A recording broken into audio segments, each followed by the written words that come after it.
there is the only constant, the only player on the Argos offensive line that had been there all season long. That was until last week. He's out for the season. The Argos' top offensive lineman of 1999. They started the year with a whole bunch of penalties. The guy standing beside him is the newcomer, Jonathan Heimbach, out of USC. And Heimbach put one over his quarterback's head a few moments ago.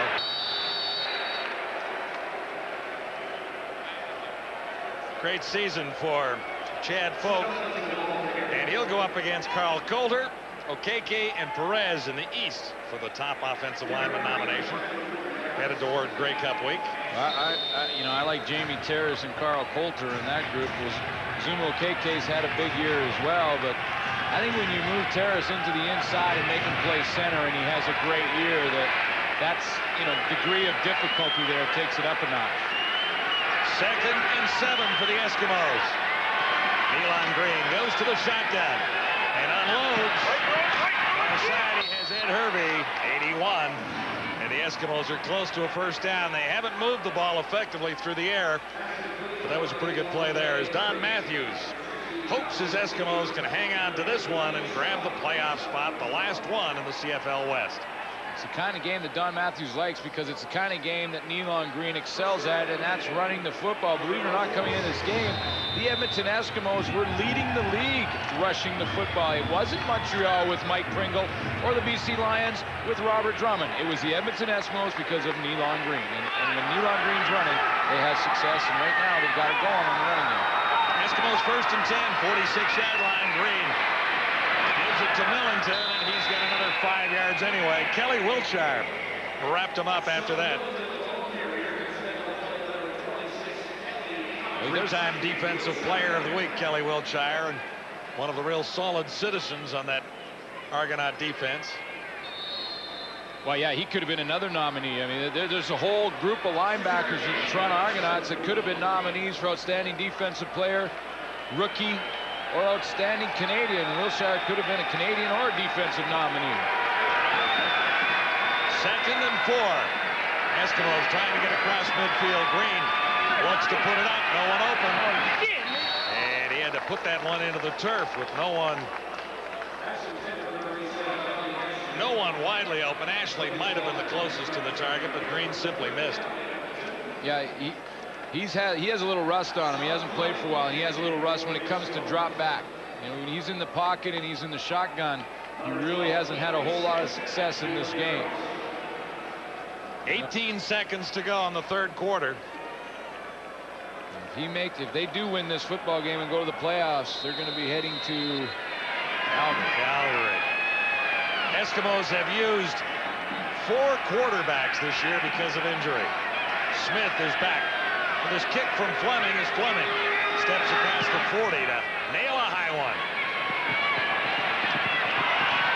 Adrian Smith tripped up as he crosses the 25, gets to the 27, just a 38-yard punt. 1 quarter to go. The Eskimos have a 5-point advantage on CFL Live from Skydome. You're watching Adidas Friday Night Football, and we're at the quarter. Brought to you by Toyota Canada and its dealers. Well, it is still close. The outcome's still very much up in the air, but a frustrating game to watch, especially if you're a Winnipeg Blue Bomber, because, of course, the Argos, well, they don't have any motion, really. They don't have any execution, and it's the Bombers' fate, really, in their hands, because if Edmonton wins, the Bombers are done, Chris. Well, guys, help me out here, because I'm missing something. Our first game, we see Hamilton and Calgary really go at it in a game that meant absolutely nothing in the standings. We saw some passion, some enthusiasm, some hustle, some great passes, everything in the game that makes it exciting in football.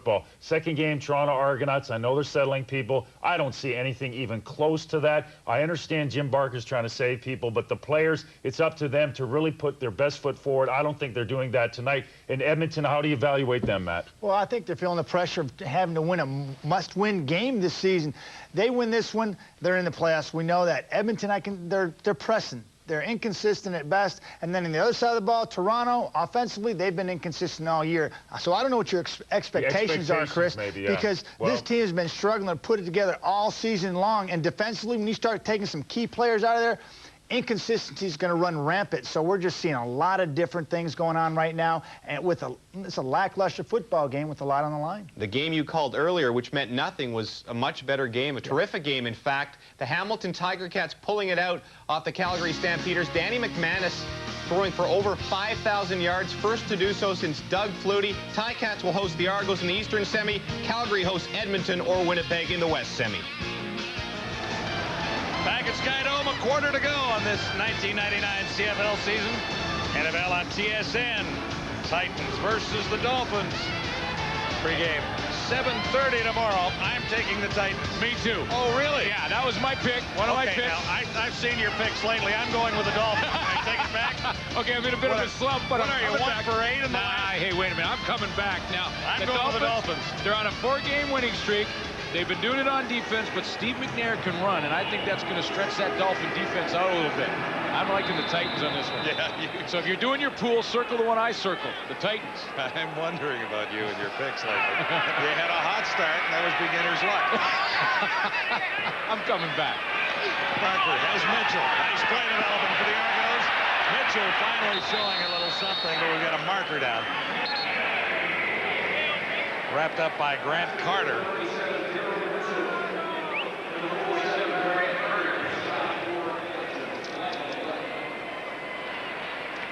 We'll see what the infraction was. Holding. Toronto number 88. Repeat first down. Well, let's check out the numbers through 3 quarters, brought to you by Castrol GTX. Drive hard. 119 net yards for the Argonauts. Simply not enough for a team headed for the playoffs. No, not good at all. And when you look at the time of possession, I think it's a bit misleading because the Argonauts have 20 minutes with the football, but because they've had so many penalties, they keep getting to start over again, but they start over again 20 yards back. And that's what they're doing right now. 1st and 20. Argonauts now forced back inside the 20-yard line. Jay Barker shovels it ahead for Tony Burst. Burst makes a nice move and gets almost half of it back. Wrapped up by Robert Brown. Sorry. Pretty good improvisation by Jay Barker, just trying to make something happen. Steps up in the pocket. He knows he can't reload and try and throw this one down to the field. So, hey, let's just do something positive and do that little underhand shovel pass. Trying to make some positive yards to Tony Burst. You still got, you know, you don't have to make on first down when you get a penalty. You don't have to get it all back in one play. Argonauts are still waiting for one great play from this offense. So are we here tonight. Yeah, it'd be nice to see. 2nd and 12. Might be all right. It should be a first down if they rule it a catch far side. Andre Kerwin comes up with it. Well, this is an example of why they want to develop Jay Barker. I mean, that ball was thrown a long way. It was thrown on time to the outside where only Kerwin could catch it. Right? And when you see a play like that, you think the guy has great potential. Barker takes out to his left, throwing on the run. He has Daryl Mitchell. Mitchell passes the field and cuts back up. One guy to beat. And Mitchell takes it down inside the 30-yard line. There's one big play for the Argonaut offense. 41 yards there. There's a flag at the end of the play, so they won't be bringing it all the way back. We'll check out the infraction near where Mitchell was tackled. Sometimes what you ask for, you may just get. Major foul. Unnecessary roughness. Edmonton number 10. First down. Charles Anthony. But finally, the Argo offense has something to smile about. See the great play action fake. Look at that. Grant Carter right down on Tony Burst trying to make the tackle. That got Jay Barker outside, and when he did, he found Daryl Mitchell, and then Mitchell does the rest on his own with the big run and a good burst of speed down the sideline. Little play action fake got Grant Carter on that one. Argonauts, 1st and 10 at the Eskimo 14. Barker has time. Touchdown, Daryl Mitchell. All I asked for, a couple of offensive plays. There you go. Now maybe it's a finish. Well, we got a game. We got a game, and the Argos all of a sudden were ignited by a good drive from Jay Barker. He really put together a nice drive here. You think back to that long wide field out to Andre Kerwin. I thought that was the best throw until this one. This is right to the outside and on the money to Daryl Mitchell on the corner pattern, and all of a sudden the Argos are in this football game. Look like they're playing with a little bit of life. You know, and the crowd went crazy here on that throw, and so did just over in Montreal, a whole hotel room. Winnipeg Blue Bombers are watching this. Argos had the lead by a point. Giancola makes that 2. Nice drive. The Argonaut offense finally comes to life. We might be in for a finish at Skydome after all. Let's get a touchdown. The scoring drive is brought to you by Buck a Call. Call 101-5566 and save without switching. Well, it's a Jay Barker drive, because I thought he really put together a nice drive, a couple of real good throws. It started out when he improvised and got the ball to Tony Burris. Remember, that drive started way back inside their 20 after a penalty put him 1st and 20. You go 1st and 20, first of all, you convert that one, then you move down and put in the major. That's a good drive by your quarterback. Argos had the lead by 2. The Eskimos will try and respond with a return here. Johnny Ashley. Bulldog down near the 33. Well, Jay Barker saw bracket coverage on that touchdown to Daryl Mitchell between Charles Anthony right here and Marcelo Simmons. Now, if Mitchell goes inside, it's supposed to be Simmons. If he goes outside, it's supposed to be Anthony. Anthony jumps up. Simmons sees that he's gone, and it's too late. He can't catch up and run down Daryl Mitchell. How do you figure this? Barker 7 for 7 in the second half for 110 yards. The touchdown to Mitchell is his best play of the night. Well, they're on the same page. They weren't in the first half, that's for sure. Eskimos try and respond. They're down by 2. Playoff hopes hang in the balance here. Edmonton has to win to guarantee a spot in the West. Elon Green has Millington. And you know, when you look around at Elon Green, he hasn't done very much but find Millington out of the backfield and as his key receiver so far most of the way. Eskimos have to win. Well, they have to win to lock it up, but if they don't win, there's still a chance that they can get in the playoffs if Winnipeg doesn't win. They have the same records, but in order to cross over, just like you see in that final note, you have to beat the other team in the other division in the point standings. So Bombers need a win or a tie against Montreal tomorrow, and on 2nd and 1, the Eskimos should have the first down. No question this has been a difficult year for Don Matthews and the Eskimos. But when you look at this team and a 6-11 record without the Saskatchewan Roughriders, the Eskimos would be in pretty sad shape. They've won 3 games from Saskatchewan and 1 from Winnipeg. So the Eskimos have really only won 1 critical game against a solid team this season. Solid team that was playing well. That was against Calgary Labor Day. Yeah. And the gamble that Calgary didn't convert. Yeah, that was an interesting conclusion. First down, Elon Green goes high for Millington. Now, why isn't he spotting anybody else out there? Bailey. Well, you wonder. Herbie, Terry Vaughn, Donnie Ashley. He just hasn't even been looking to Terry Vaughn, and we talked about the importance of having Terry Vaughn involved in the offense, and he's not been. I mean, and I've been watching him in this game. It's not that he's not getting open. It's just that Elon Green hasn't been looking to him. Now, in fairness to Green, they were running the ball predominantly in the first half, so he really didn't throw it a whole lot. Terry Vaughn hasn't caught a ball tonight. 2nd and 10. Key play for the Eskimos here with 10:27 to go. In the 4th quarter, Green puts it out, almost picked off. Alondis Bryce stepped in front of that. Number 23 had a chance. It would have been a brilliant interception, but he did get his hands on the ball. Well, see, he was up in coverage because the Argos were going with the blitz from the secondary, and when you do that, the safety's forced to come out of the middle and come up in coverage on Ed Hervey, and boy, he almost made the dramatic catch laying out for it. It looked like he had it for a second, and then when he hit the ground, it bounced out of his hands. Almost for Alondis Bryce. Eskimos set to kick it away. They trail by 2. 10:14 to go in the final quarter at Skydome this century for football anyway. I'm not sure where the Blue Bombers stay when they're in Montreal, but I bet you're all on the edge of their seats right now. flags are down. Not a bad return. After a 47-yard punt, the pinball is wrapped up at the 27. Wrapped up by Charles Atman. It's CFL Live from Skydome. Eskimos are down by a couple. And ready to kick again. Sean Fleming back onto the field. The Eskimos were penalized for holding on the previous punt, so the Argos say do it again.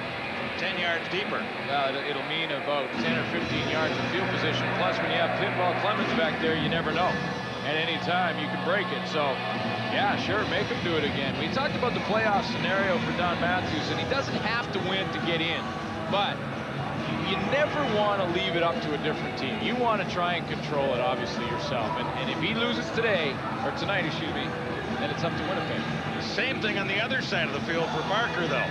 He's trying to get his team ready for the playoffs. And in the first half, this team did not look like it was even a playoff contender, let alone a team that had qualified for the playoffs already. The Argonaut offense was woeful in the first half. Things have looked better in the second half. Barker, the quarterback, not the coach, has done a pretty good job. Now, the coach has done a pretty good job, too, I guess. Absolutely. Barker, the quarterback, Jay Barker, has moved the football team and put a touchdown on the board. Fleming got a little heat from Capers, got it away. Here's the pinball, Mike Clemens. Wouldn't he like to break one about right now? Out across the 40 to the 47, wrapped up by Ring, and Daryl Mitchell has the Argonauts' only touchdown. It's the only touchdown, and this is the play right here. A little corner pattern and a perfect pass from Jay Barker. A little bit of mix-up in the secondary for the Edmonton Eskimos. Tough catch over your shoulder like that. You got to keep concentration. Daryl Mitchell is back on track. That was a pretty play. 9:19 to go. Argos have the ball. Barker takes off himself. He'll have the first down, sliding safely to about the 45. So all of a sudden, when we were thinking that maybe it was time to get the hook out for number 7 to start the second half. No, now you were saying the hook. You wanted the hook. Don't group us together on that one. You're not backing me at all. I'm not backing you on that one. You know what? I thought we were partners. Here's Mitchell. Cuts across field. What a great run by Daryl Mitchell. He's inside the 30-yard line. Slow developing play at the start, but Mitchell just seemed to pick his way through and turn it into a huge gain for the Argonauts. I couldn't agree with you more. The play kind of started in first gear, and then Mitchell just slammed it into fourth gear in a hurry.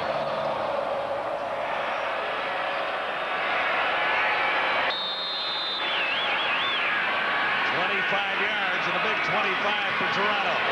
Barker takes off again. He's short of the first down, but valuable yardage here for Toronto.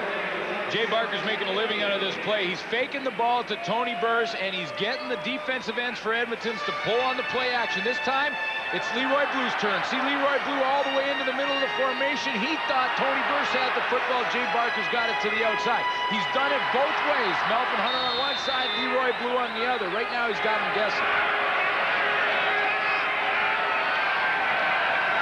Barker swings it out to Mitchell. He's wrapped up almost immediately on 2nd and 1 by Melvin Hunter. Now we'll see where they spot the ball, because there looked to be a little positive yardage there.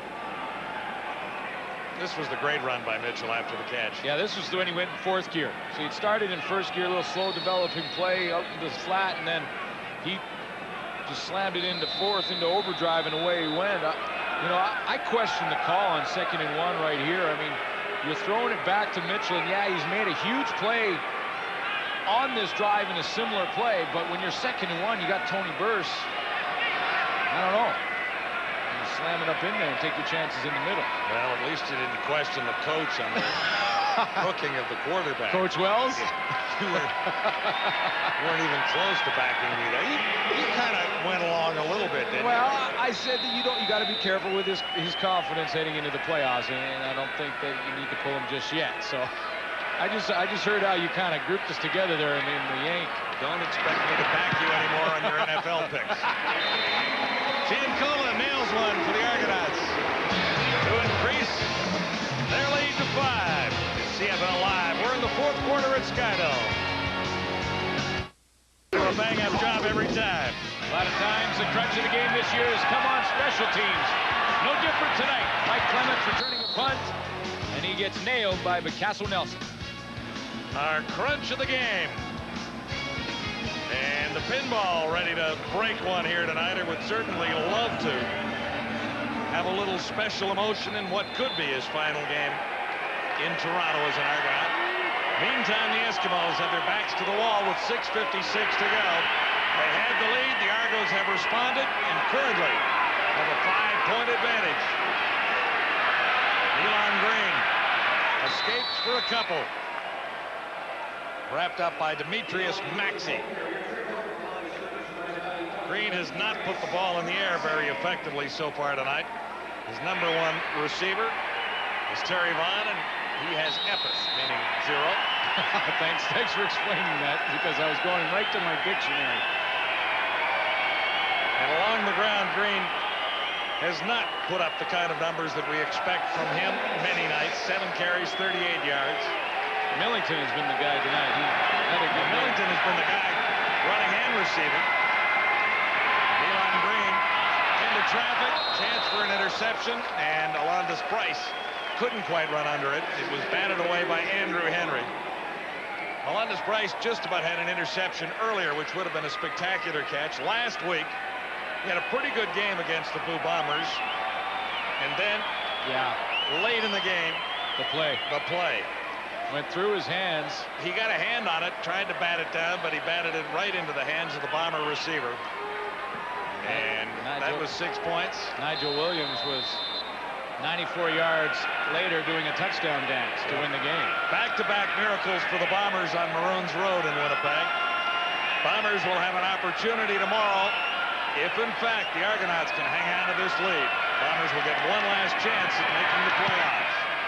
Fleming's kick, fairly deep. Taken by the pinball near the 30, a little stutter step and a dance. He's to the 41.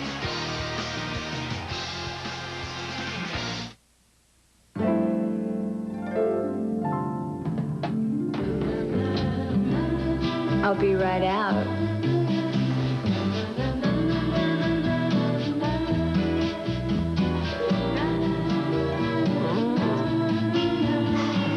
So, did you bring one? Oh, yeah. Mm-hmm. Where do you get your energy? Yeah. Down for the Argonauts. It's Tony Bursch for about 7 yards.